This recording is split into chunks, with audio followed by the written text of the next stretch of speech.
Team India के बड़े बड़े धुरंधर रोहित शर्मा, विराट कोहली, शुभमन गिल यानी कि टॉप ऑर्डर ने एक तरीके से मरवाया, लेकिन अश्विन अन्ना और जडेजा ने टीम इंडिया को बचाया और पहला दिन टीम इंडिया को आखिरकार जिताया। शुरुआत में लगभग जब टीम इंडिया के 150 रन थे तब तक तो लग रहा था कि टीम इंडिया की मट्टी बलित हो चुकी है। टॉप ऑर्डर डिस्ट्रॉय हो चुका था, तहस-नहस हो चुका था। बांग्लादेश के आगे हमने घुटने टेक दिए थे और 6 विकेट हमारे 150 के आसपास गिर चुके थे। इतने बड़े बड़े बल्लेबाज रोहित शर्मा, शुभमन गिल, विराट कोहली, केएल राहुल, ऋषभ पंत, यशस्वी जायसवाल सब पवेलियन जा चुके थे। उम्मीदें खत्म हो चुकी थी, लेकिन जहां उम्मीदें खत्म होती है वहां अश्विन अन्ना आते हैं, क्योंकि ऐसा पहली बार नहीं है कि वहां पर अश्विन ने परफॉर्म करके दिखाया जब टीम इंडिया को ज्यादा जरूरत थी। बल्कि ऐसा कई बार हो चुका है कि पहले भी उन्होंने ऐसी क्रंच सिचुएशन में टीम इंडिया को बचाया है। वो सिडनी टेस्ट कौन भूल सकता है, ऑस्ट्रेलिया में जो उन्होंने अनुमा बिहारी के साथ मिलकर बचाया था, तब तो उन्होंने बचाया था। 4 से 5 घंटे तक बल्लेबाजी की थी, लेकिन आज जो उन्होंने किया है वह इतिहास के पन्नों में दर्ज हो चुका है। शतक लगाया, जडेजा के साथ शानदार पार्टनरशिप भी की, नाबाद पार्टनरशिप है और अभी भी एक रिकॉर्ड ऐतिहासिक पार्टनरशिप बनाई है और टीम इंडिया को पहले दिन एक तरीके से आखिरी सेशन में इंडिया को जीता दिया है। और अब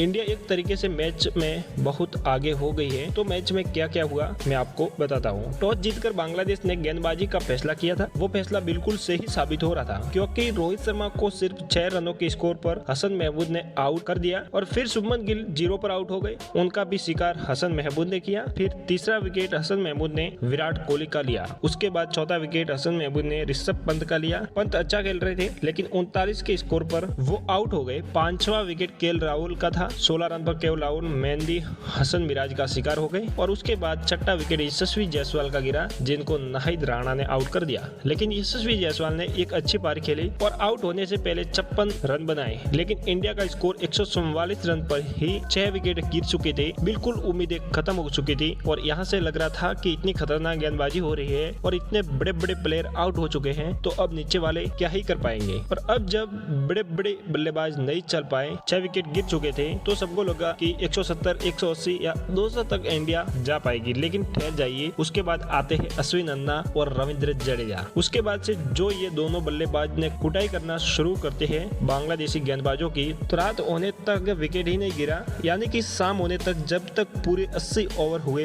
तब तक कोई विकेट ही नहीं गिरा। लगभग 195 रनों की नाबाद पार्टनरशिप दोनों ने कर दी और दिन का खेल खत्म होने तक टीम इंडिया का स्कोर 339 पहुंचा दिया। कहां 170 और 180 लग रहे थे और ऑल आउट लग रही थी टीम इंडिया, और अब कहां टीम इंडिया का स्कोर 339 पहुंच चुका है। विकेट सिर्फ 6 ही गिरे थे। शानदार बल्लेबाजी रविचंद्र अश्विन की, जिन्होंने अपने टेस्ट करियर का 6वां शतक आज ठोक दिया। सिर्फ और सिर्फ 112 गेंदों पर अश्विन लगभग 90 के स्ट्राइक रेट के साथ 102 बनाकर खेल रहे हैं और उनका बखूबी साथ निभा रहे हैं रविंद्र जडेजा। रविंद्र जडेजा ने 117 गेंदों पर 86 नाबाद बनाए हैं। उम्मीद है कि जिस तरीके से रविचंद्र अश्विन ने इस मैच में शतक ठोका है, रविंद्र जडेजा भी इस मैच में शतक ठोक और टीम इंडिया और आगे लेकर जाए। अभी तक रविंद्र जडेजा 4 शतक टेस्ट में ठोक चुके हैं। आज उनसे उम्मीद थी, लेकिन मैच ही बंद हो गया। 10 ओवर पूरे होते, यानी कि 90 ओवर पूरे होते, तो शायद जडेजा आज ही शतक ठोक देते। लेकिन दिन का खेल खत्म होने तक हम ये कह सकते हैं कि इंडिया ने इस मैच में पूरी तरह से पकड़ बना ली है। और अगर बांग्लादेश के सामने आपका स्कोर 339 पर 6 है और कल का दिन जब शुरू होगा, तो उम्मीद रहेगी कि कम से कम 400 से 450 बोर्ड पर लगा दीजिए। और फिर इंडिया के बॉलर्स है जो इस टारगेट को बड़े आराम से डिप सकते हैं। पहली पारी में आप बांग्लादेश को जल्दी आउट कर दीजिए, दूसरी पारी आराम से खेलिए,